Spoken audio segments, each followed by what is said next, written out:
Data that's put out by NBC News should terrify each and every one of you. Women don't want to have kids at all, and men do. When they polled Gen Z, the number one issue among men in terms of life, success, and goals was to say that that should terrify you, and then immediately come at it from an angle because men want them babies, but women don't want to give it to us. What is this incel shit?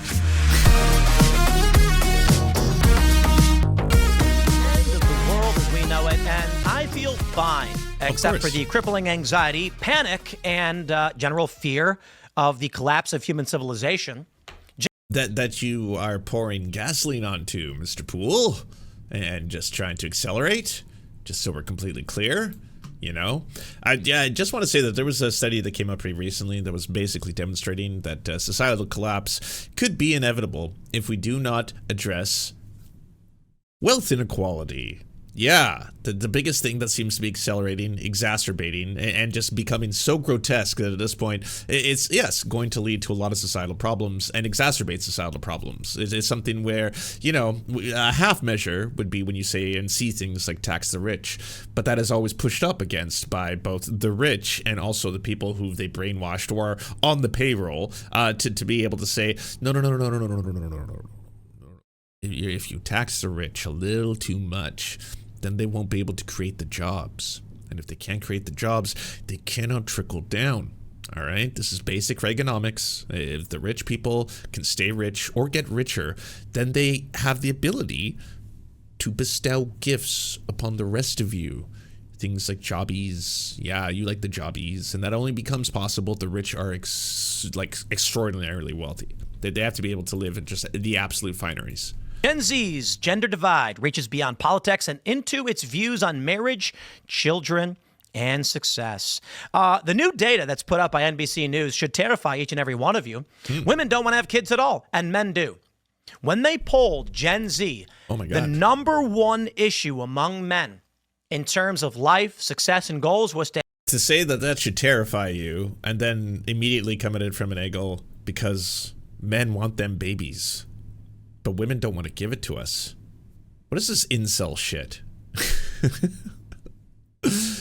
Like, okay, I hear where you're coming from, Mr. Poole. I understand that's scary because, again, birth rates, right? The rates of birth are just dropping dramatically.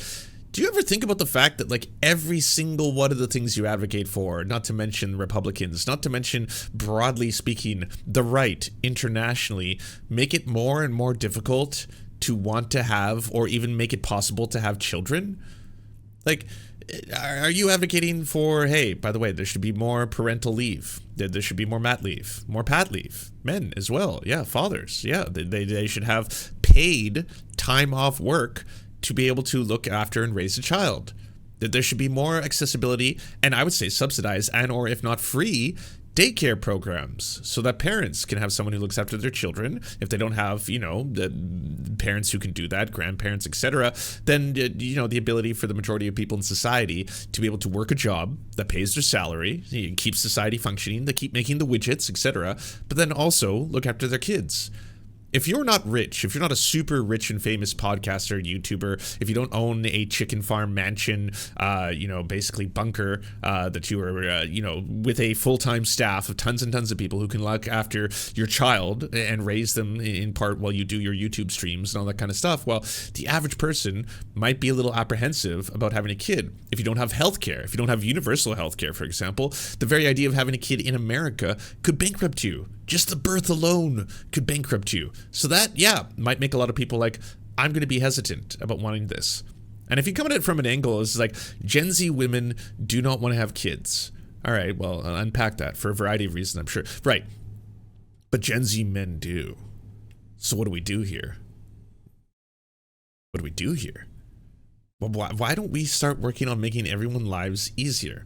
We live in this grotesque fucking era where the rich are so filthy fucking, they have all the resources. They have everything. They don't have to think about this kind of shit. They just sit in their ivory fucking towers, castles, orbs, whatever you want to fucking call it, and complain about birth rates. Complain about the ants. Complain about the workers just sitting there. Why don't they have more children? I wonder why. Seems as if it is fucking an extremely expensive thing to have a kid. Not just to have the kid itself, you know, but in order to actually raise the child while also having a job, that seems to be a very complex and expensive thing. Why don't we help out parents more? Why don't we make it more affordable? That might help people who want to have children. Have babies. And among women was career. And in last place, babies. Women don't want to have kids. I think they're lying. I think women really want to have kids. I think women want to have kids more than men do, but I think women are lying because when you take a look at the polling data, fitting in socially is more important for women than having families. And I think what we know about men and women, or at least what we think is true, it all lines up. Let me read a little bit of the story for you, and then we'll break down the polling data, which is rather shocking. Okay, why don't we skip over his incel shit and just get right to it. So, for the men who voted for Trump, 34% of Gen Z wants to have kids, 33% financial independence, 30% fulfilling job and career, 29% being married, 28% having money to do the things you want. And this is important to personal definitions of success. 26% owning a home, 24% being grounded spiritually, making family and community proud, 23%. Having no debt, 21. Using talents and resources to help others, 17. Able to retire early, 9%. Having emotional stability, 9%. That one's really low. So for women who voted for Harris, 51% say fulfilling job and career. 46% having money to do the things that you want. 39% having emotional stability. 37% using talents and resources to help others. 32% financial independence. 21% having no debt.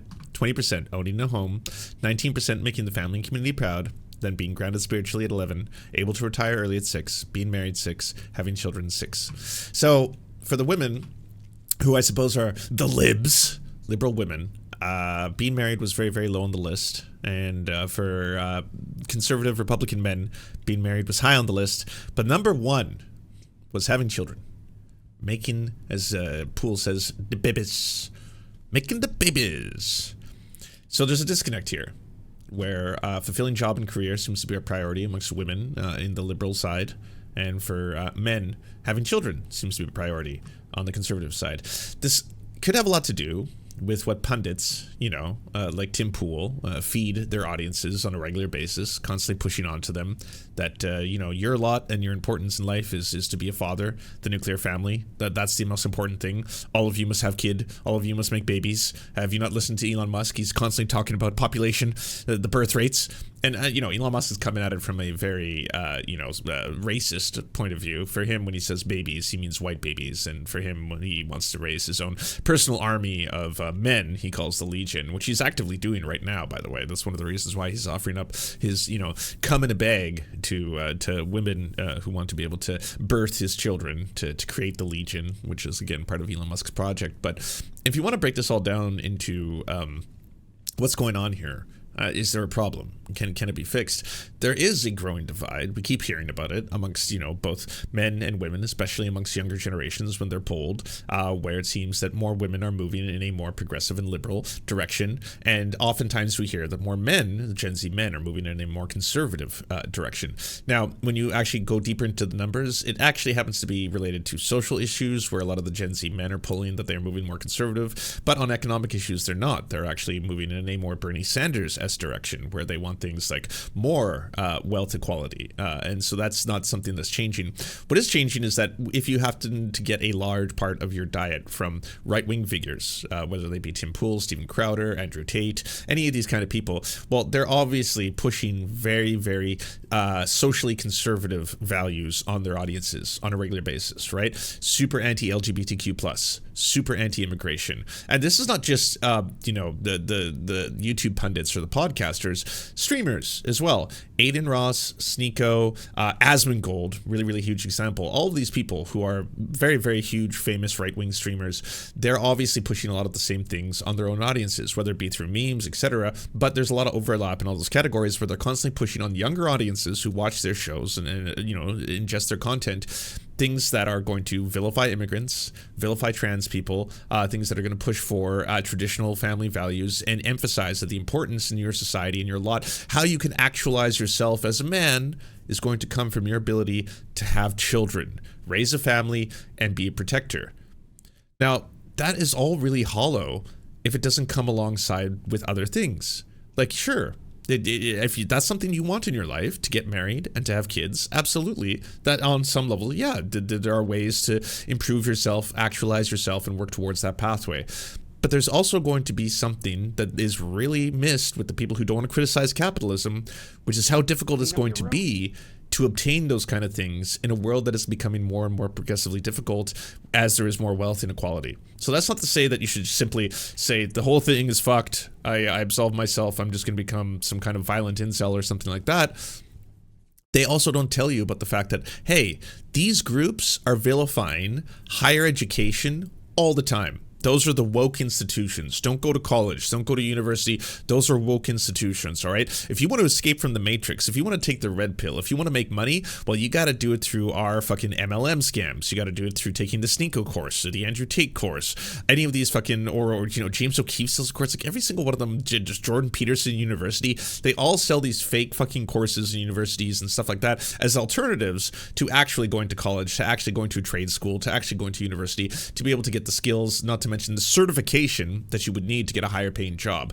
There is less and less men going to college or university. There is less and less men graduating from college and university. In the other direction, there's a trend where there is more and more women going to college and university, and there's more and more women graduating from college and university. If you are looking at a dynamic in which you have heterosexual people who are going to meet up, who are going to hopefully fall in love and then eventually get married and then eventually have kids, well, if this dynamic is going in two separate directions and we still live in a capitalist system, what do you think is going to fucking happen as more and more men have financial strain and difficulty and harder times making it in this world, while they are obviously being told by these same people, the Tim Pools, the et cetera, as the right wingers, that, hey, by the way, the world is fucked, you know, the misogyny is not real, patriarchy is not real, all these things have been lied to you, there is no such thing as white supremacist structures, all that shit is just bullshit to make white people feel guilty, all of that misogyny shit, that's just like bullshit, patriarchy, bullshit to make fucking men feel guilty. It's actually, we live in a, you know, a matriarchal world, women have all the advantages, look how much better they're doing at school, look how much better they're doing in the job market now, look how much better they're doing in the small business startups, they're accelerating at such a rapid rate. Why is this all happening? Well, this same dynamic is also playing itself out on both gendered sides, in both directions. It's very, very easy now, as you take a step back, to recognize if we keep telling men, young boys, that, hey, by the way, your lot in life and how you can actualize yourself as a man, you know, the ultimate way to be a real strong man is to be successful, to be an earner, and then to be a protector and to be a provider, while simultaneously telling them higher education is bullshit, it's woke indoctrination, don't do it. Okay, that's really fucked up, because a lot of high-paying jobs will require you to get those higher educational certifications. You don't show up saying, hey, by the way, do you have like a business degree? Did you go to business school? Did you get your MLA? Anything like that? No. I did go to Jordan Peterson University for 2 years. I did graduate from the Top G Academy. I've got the Top G actual certification here, so I got that. So can I have the $200,000 a year salary, please? No, you're going to get laughed out of the room. We also vilify a lot of jobs that could be very, very high paying for men. I know I brought this up before, but things like nursing and healthcare, for example, huge demand, lots of money, but unfortunately, if you do it as a dude, you're gay, right? Like pretty gay that you want to get into healthcare and like help people. That's gay shit. So, I mean, if you don't want to be an F-slur, you're not going to do that. So don't fuck with that shit. Nah, get into crypto. If you get into crypto, bro, then you can actually get the juice. You know what I'm saying? You get really good at it. You'll make tons of money. You'll escape the matrix. And then the best part about having all of that crypto and all that fucking super wealth is that, you know, you can basically get any women you want, because, you know, we're really trying to look at this as women are sex objects and you know, basically their values and how attractive they are. That's how you should be looking at women. And so if you have lots of money, you can get the most attractive ones. Think of them as a commodity, like any other commodity. So we'll devalue women, dehumanize women, we'll downplay the idea of getting any kind of higher education, jobs training, get into trades, anything like that. Fuck all that shit. That makes you gay. And then at the same time, talk about how, life is getting pretty fucked up. Isn't it weird? Isn't it weird that, you know, these gender dynamics are playing out in this way, even though we're reinforcing them constantly and we're in both directions harming and hurting people?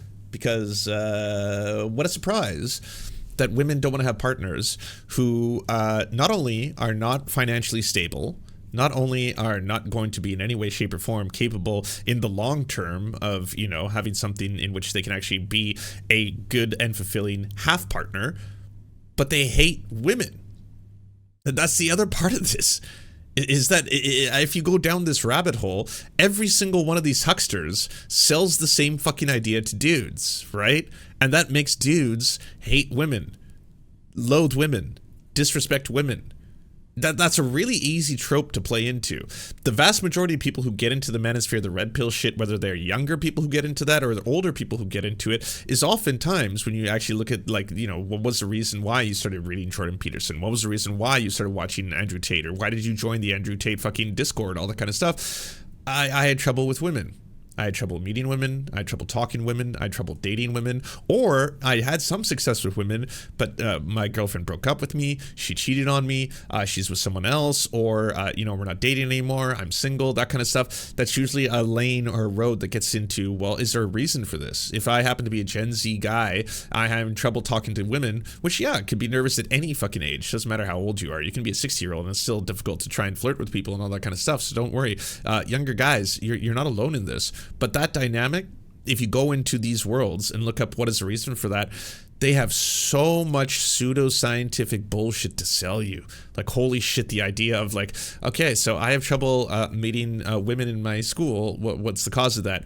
Oh, wait till I tell you about this. Okay, so there's this thing that no one's willing to talk about, but it's totally true.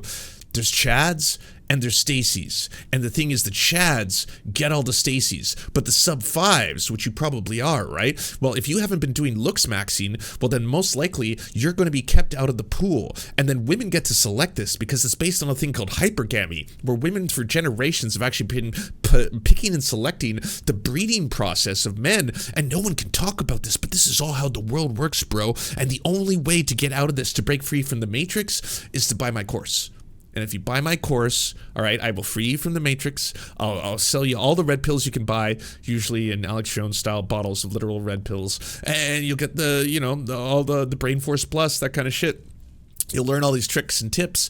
You'll be able to go down this rabbit hole and learn how to make tons of money off crypto, tons of money off fucking, you know, human trafficking light, all this kind of stuff. And then, bro, then you can free yourself from the matrix. And then you can get any single woman you want.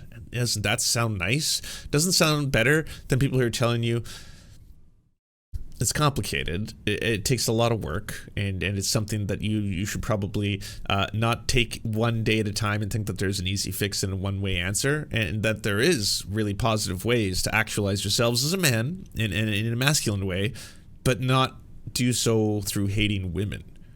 But it's easy to hate women, right? Especially if women have been denying you relationships, especially if women have rejected you, especially if women have been mean to you. Well, then easily you can start to get into that misogynistic mindset where it's like, fuck them. Yeah, and look at this. They're doing so much better in all these stats these days. They're entering college at higher rates. They're doing better in college. They're not dropping out as much. What does this mean? And then there's just a really small selection of men that seem to get all the women. But why is that, right? Why do only the Chads get the Stacys? I don't understand this. When they told women, hey, look at this famous celebrities having babies, women were like, I want to have babies. I want to fit in socially. Take a look at the data. This post from Steve Kornacki, chief data analyst from NBC. Our NBC News Decision Desk poll asked Gen Z adults what they consider important to a successful life. The combination of gender and politics produced two very different sets of priorities. Take a look at this. Well, it's being blocked by Twitter's stupid thing. Is there really another? What is this? Oh, okay. Among Gen Z and... Don't edit. Leave it in. It doesn't matter. Just, dude, he could literally hire a team of editors, like 50, with the amount of money he makes. I've been to the compound, all right? I've seen the empty fucking gamer rooms. Across the board, either outside of politics, men are more likely to want to have kids than women, which is weird. Now, among Democrat guys, fulfilling... Why is that weird, Tim? Do you not realize the dynamics at play here? Because I'll tell you this. As a cis man, I don't have to worry about this. I never have to think about this. This never enters my mind. If I was to be impregnated for a series of, I guess, 9 months, and then I give birth, and then I'm probably, you know, expected to be the primary caretaker of the child, that might affect my career. Yeah, quite a bit, in fact. It might even while you're not allowed to outwardly show bias towards another gender in regards to that, that might also impact the way that, say, bosses hire and promote women in the workplace. Just thinking about that, at any given time, they're ticking time bombs. These ladies, sure, they do decent in the workplace. I'll grant you that, and they have very good education. They seem to follow orders better than men for some reason. I don't know why that is, but either way, so we got that. But at any given time, they could be impregnated. And if they're impregnated, I'm not allowed to be mad about that, even though it fucks with capitalism so much. I have to sit there and I have to pay them for this mat leave. I have to pay them for unpaid labor while they sit at home with a baby, which some people say is a job in and of itself, but I don't. And then what, they after a couple years decide that now they're ready to come back because the child is old enough that it can be put into daycare. That's a huge loss. That's, you know, depending on how much I pay her. If her salary is $75,000 a year, multiply that by 2 to 3 years, that's fucking shit ton of money. I'm sorry. I just don't want to take that risk. I can't say this out loud, because if I said it out loud, I'd probably get some kind of lawsuit. So what I am going to do is just be like, you know what, I understand that you are very qualified for this position. Unfortunately, we're going to have to go with someone else. This is Bill. And Bill doesn't have a womb. And because of that, oh, shit. I mean, he's more qualified. And Bill knows what to do. Career, 54%. Having money, it tracks very politically. But again, even among men and women who vote for Trump, men want kids more. So it's the end of the world as we know it. Because it's because you keep telling them that that's what they need to be happy. You keep pushing these old archaic dynamics. It's this regression, right? The whole MAGA shit, like all these conservatives, all these right-wingers constantly telling dudes to actually be a masculine man and be a successful man in society, you gotta be a family man. If you're not a family man, you're a freak. You don't want to be a freak, do you? Then be a family man. Raise a family. At that point, you'll be good. You should raise a family and you should have a kid because you want to have a kid and you're going to raise that kid with all the love in the world. You're going to keep them safe and you're ready. You have a loving partner, or maybe you'll have to do it alone. That happens as well. But that's when a dude should want to have a kid. Not because I think if I have kid, therefore I become man. That's the fucked up thing. So it's not surprising to me amongst conservative Gen Z men, that's the #1 priority. It's at the very fucking top. Well, no surprise, because every fucking douchebag on the internet is telling them that's what they gotta do to be a man. You're not a man until you have a child. Then you'll know. Once you're a father, then you're a man. Okay, how do I do that? You got to break free from the matrix, obviously take my course, do the crypto, all that kind of stuff. And then, yeah, you find yourself a wife. How do I meet women? Oh, God. Women are scum. They manipulate us. We live under a matriarchy. They have all the power. They control everything. So just know that they're horrifying, terrible creatures. And this is definitely going to be stuff that'll help you meet women. There's nothing women like more than a man who hates them or fucking just thinks of them as some kind of inferior species and sex objects. Women love that. Women love if the only thing you think of them as is sex objects. They've never heard that before. So get in there. All right, we set it all up. This dynamic cannot go wrong. What happens when women don't have kids? Then human civilization crumbles. We had this debate on Friday on the Culture War podcast. Make sure you subscribe, youtube.com/@TimCast. Despite the fact that Tim... I feel this is a lot of responsibility it's putting on women. Ladies, you understand that if you do not all decide to give birth, or if you can't give birth for whatever reason, society completely collapses. So it's on you, right? I'm sorry, but you get it, right? Yes, IRL is on every single... Like, if we go by episode view count, The culture war is my biggest show now. It's kind of wild. We're hitting close to 1 million plus, whereas IRL for the day is like 800. It's kind of crazy.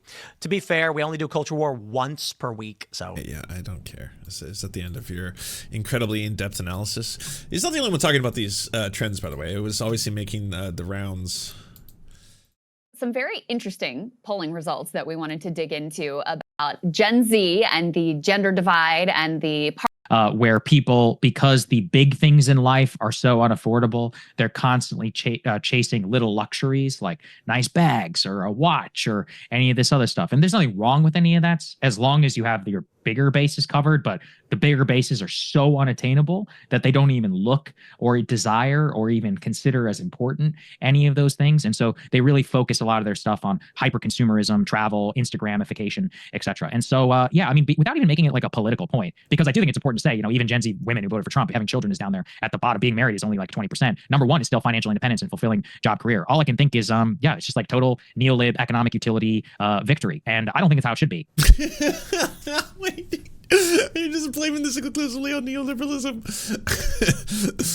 I think, you know, obviously right-wingers like Sagar want to ignore the fact that like a large part of the feminist movement and even the intersectional feminist movement was obviously about having some form of financial independence as a necessity rather than simply like women only very recently were allowed to have bank accounts, were allowed to own credit cards, were allowed to vote.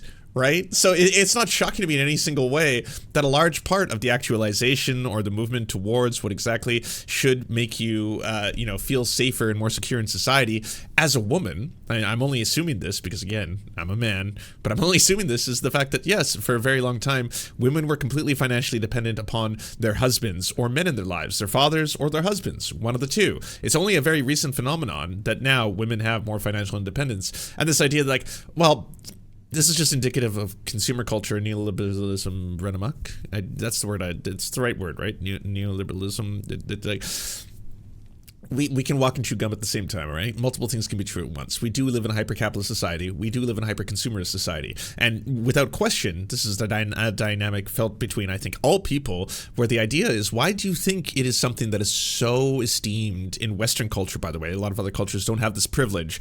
But in Western culture and rich fucking nations specifically, to have vacations all the time. Why is it? Why is that the thing that everyone talks about at every party you go to, when you meet friends, when you see people you haven't seen in a long time, when you talk about how your life is going, you're always going to get that question, you guys going on a trip anytime soon? When's your next trip? It's always in between. When's the next vacation? If you go on the Instagram, the social media, say, when was the last time that you went on a trip? When was the last time you went on a vacation?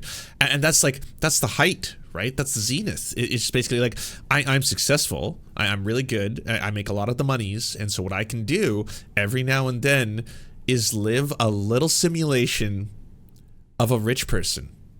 That's what all of us get to do every now and then. We get that little rich person simulator.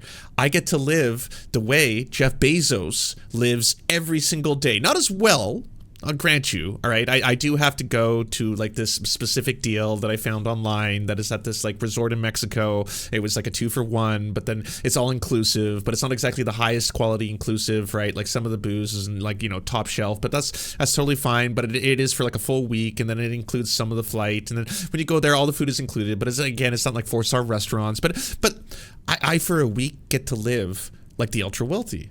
I get to do nothing. I get to swim all day, go on the beach, read if I want to, get fucked up all the time. Glorious. Get as fucked up as I want. You know, all I can eat, get real fat, who cares? And then I go back to my life. I have a little rich person simulator. And then everything goes back. And then we reset. You know, I'm not going to tell people how to live. There's a lot of data basically that says if you get married and have children, you're going to be happier, you're going to live longer. You as an economic and family unit are actually going to be more successful. You're going to make more money. You're going to have a lot more fulfillment throughout your life generally. That's what all of the data tells. By the way, me and the left, I'm not here to dispel the idea that having a partner and being in love as someone who has a partner and is in love, it is a wondrous thing. And for other people who don't want that, that's the difference, right? Is that like, it's not a one size fits all, but for some people, they don't want to have relationships, or they don't have any interest in having, you know, a long-term partner, or they don't want to be, you know, monogamous, or they want to be polyamorous, or whatever it is. It's just like not to tell everyone this is the only way to be fulfilled or happy, because the statistics on a lot of those things, like for example, having children, it turns out that like you will be just as likely to be happy with children as you could be just as likely to be unhappy with children, because you feel regret that you didn't experience as many things in life, or as you get older you feel a deep sense of regret because you don't have a child and someone who will love you and take on your name, your legacy, all those kind of things. So it's basically, we shouldn't force people to do things that they don't want to do. But I do want more people who want to be in relationships to be in happy relationships. And I want to help people who are amongst the loneliness epidemic find people and find relationships and all that kind of stuff. Right-wingers are pushing a very dangerous fucking problem that no one is addressing, that is exacerbating these problems in both directions. And yes, the Manosphere, the red pill hucksters, all that kind of shit, they are an absolute detriment to men. They are the highest form of misandry, all right? These are man-hating institutions that masquerade themselves as being about men's rights, but they are actually destructive to the male psyche, to men. They are exacerbating male loneliness. They're exacerbating so many problems that men suffer for, because they're turning men into freak shows, into creeps, into misogynists, and into violent fucking incels. And that shit has no benefit to the men who are falling down those rabbit holes. Loneliness, yes, can be exacerbated by a number of things, social media, inequality, all these kind of things. So the solution to all of that is not to be selling people these lies and to be selling people these fucking MLM scams and all this bullshit. And in the other direction, it's not a surprise to me in any way, shape, or form that women are seeking more and more independence as men are becoming more and more freakish in the opposite direction as a result of this indoctrination from these gender dynamics. Like, if you have a whole bunch of women who are like, I do want to have a partner at some point in my life, I do want to meet a man, I do want to be happy, and I want him to have this set of things, right? Men think that set of things is to be an enormous, giant, fucking, roided out steroid junkie, at the same time have all of the crypto earnings and then have Bugatti and shit like that. That's not what women are looking for. That's absurd. And honestly, these are all red flags. Everything I just listed is a red flag that most women will avoid. They're going to be like, why the fuck are you fucking, on steroids? Why are you so heavily invested in crypto? Something that is, again, very unstable. On any given day, sure, you could be very rich. The next day, you could be broke as fuck. So that's not dependable. Why do you hate women? That's a huge red flag right there. That's not something that people are looking for as partners. So much of this shit that they the right consistently push, it's such a double whammy. It's like, we're gonna sell you all of these ideas, all of these traditional gender roles. To be a man, this is the one size fits all. Only masculinity can be actualized by you having babies, and so get out there and make babies. And at the same time, women, all of you're all fucking, you're all deluded. You've all been Instagram brained.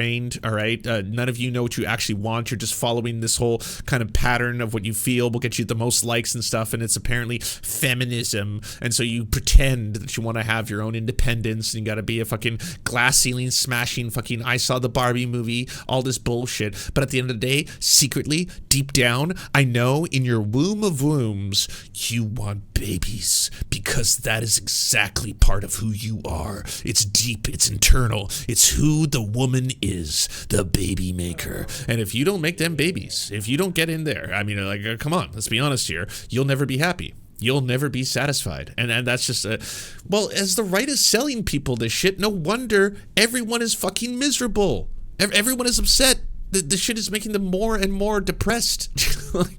Now in both directions, everyone is just sitting there and it's unusual to see this, isn't it? These polls, these stats. It really seems like there's a gender divide going in both directions.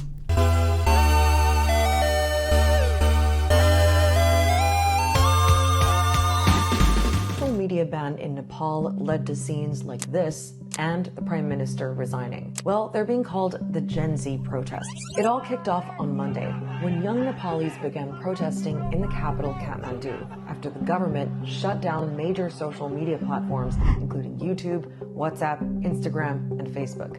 The government said it was to control fake accounts and prevent cybercrime, but many Nepalese saw it as censorship, a move to stop. Hey, I'm aware it's only in one ear. It's frustrating for me too. all right, but the information is important. People venting their anger about bigger issues like government corruption and inequality. We are here to question where our tax money went. As simple as that. And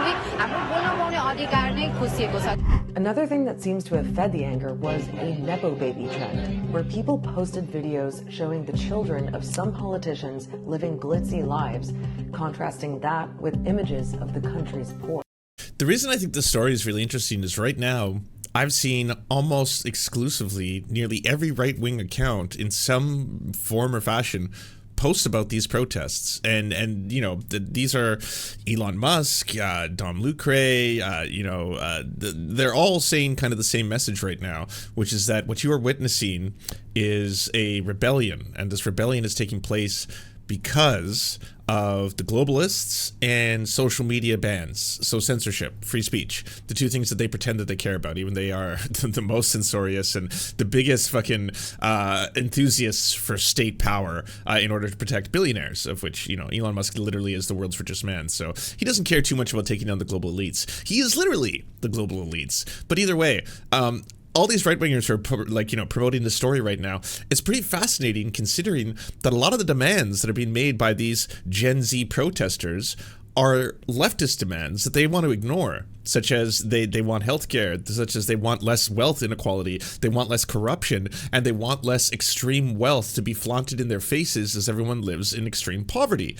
So in many ways, what they're doing, these Gen Z protests, etc., are things that if they were being done in America, they would be condemned as radical, Antifa, communist, terrorists instantaneously. We're talking about the very actions they consistently downplay and talk to you about how, like, there's in no situation an appropriate response to something that you don't agree with or disagree with, to take up arms or to do violence or to burn buildings. The Black Lives Matter protests, those were just terrorists out of control. When they were burning the Target, you know, a tear fell down my face because that is the most cherished of all American institutions. That Target was America, and I saw America cry that day.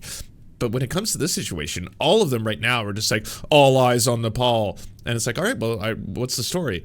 Oh, you're saying that this is a Gen Z revolution against the globalists because that's just a nice nebulous term that you don't actually have to talk about rich people under capitalism. Elon Musk, someone who does control and censor social media. Like, you can't think of a more direct example. Like, these are protests literally against your type of people, aka you, yourself. But sure, these are the globalists and all that kind of stuff. But they don't want to actually think about the demands and what is taking place here. And where, yes, in this example, extreme wealth inequality, extreme corruption, and extreme, hyper-capitalism has led to this disparity where there's now people on the streets who are genuinely protesting, and in order to try and curb those protests, what is often done is just mass censorship. So hey, okay, people are organizing online, turn off all social media, and then all of a sudden that kind of has a Streisand effect where everyone is like, what the fuck? The corrupt government is even more corrupt, and they're actually taking away, our ability to communicate with each other. Hit the streets. The protests on Monday started off as peaceful, but soon turned violent. Security forces shot rubber bullets and tear gas. Amnesty International said live ammunition was also used, and the UN's called for an investigation. We have received several deeply worrying allegations of unnecessary or disproportionate use of force by security forces. By the end of the day, 19 people had been killed. The government brought in a curfew to try to keep people off the streets, and it reversed the social media ban. But that didn't calm things down. On Tuesday, hundreds of people stormed the parliament and set fire to the prime minister's residence. He's now resigned, along with at least 3 other ministers. So they're trying to basically rebrand the youth of Nepal right now as like right-wing revolutionaries, which couldn't be further from the truth, right? Like, if you look at the list of demands, anti-corruption, more jobs, education, healthcare, those are way too close to left-wing concerns. So instead, the right now are projecting onto them globalism, woke elites, WF, George Soros conspiracies, stuff like that. And they're trying to rebrand the entire thing, which again is just wild to see coming from people like Elon Musk, who this definitely would have been someone who is not only in control of social media, who censors social media, and who is the wealthy elite. And it's also a situation where, like, in a lot of other cases, you don't see say violence destruction of property, destruction of government buildings and stuff like that being promoted by the right, as in like, hey, look at this, we're going to romanticize this as some kind of right-wing revolution against the globalists. We're going to romanticize this as a right-wing revolution against censorship. You try to take away people's social media and their free speech, and look what happens. Look what Gen Z can do. And you know, this could happen anywhere, that people aren't willing to fully accept our worldview, which again, for the people who are on the lower end, like we'll say the poor MAGA cult members, etc., they don't even realize that they're being brainwashed and they're being essentially, bootlickers for the globalists and the elite and all that kind of stuff. They don't give two fucks about that. To them, the entire thing is just like, okay, we're romanticizing this now. Okay, so in this case, violent revolutionary action, good, because you've told me that they're doing this against free speech and against censorship. Okay, and then I don't have to learn anything about what the actual demands are. I don't have to learn anything about the government corruption, about the wealth inequality, about the transfer of wealth, about the Nepo babies who online on social media were flaunting how extremely, rich and powerful they all are, which was leading to more resentment amongst the lower classes of people who under capitalism are suffering the most in this area. People who, the youth who do want jobs, who want opportunity, who want prosperity, who want the ability to live these lives that we were all promised, right? Housing, security, education, eventually having a secure future. Well, that seems more and more impossible as there's more and more wealth concentration into the hands of the very few. But let's just try and tell everybody that this is completely something different than what it is. We need a young leader now. Time is up for these old leaders. We don't need them. We need the youth.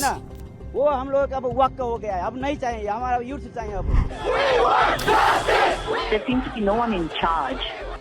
So you have groups of young people just moving around in groups and vandalizing property. In a way, it seems a bit like a little bit of like anarchy.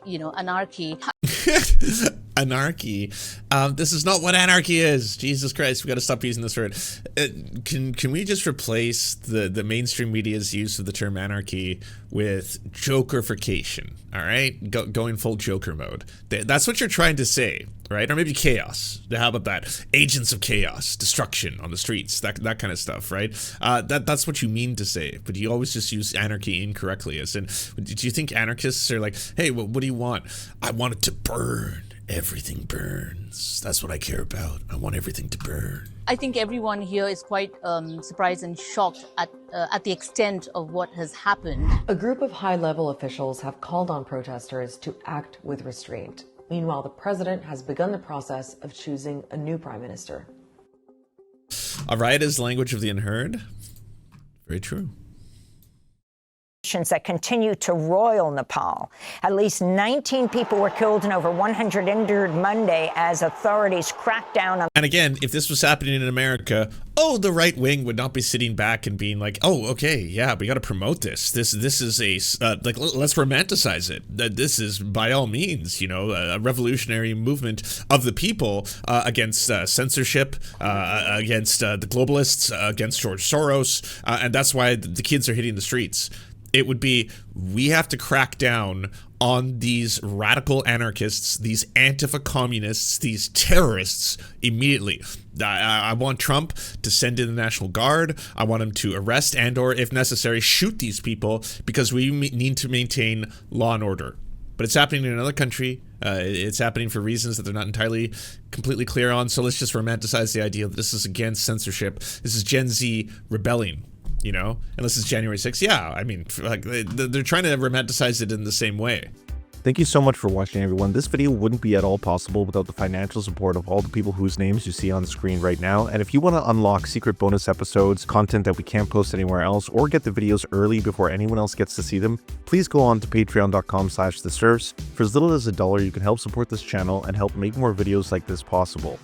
Our executive producers are Anna Loves Riley, Adrian McCarthy, Bobby Lasers, Cheryl Alvarez, Comrade Junkie, Doug Caddy, Everything Important, Garrett Sandoval, Hagbard Celine, Jimmy Sombrero, Multimondi, Omni, Political Papi, Preston Kroll, Quiet 185, Richard Boehm, Riley and Anna, Roller Dragon, Cernicus, Stellar Gwyn, Sebastian Demel, Tigwick, Trav, and Words Greenwood.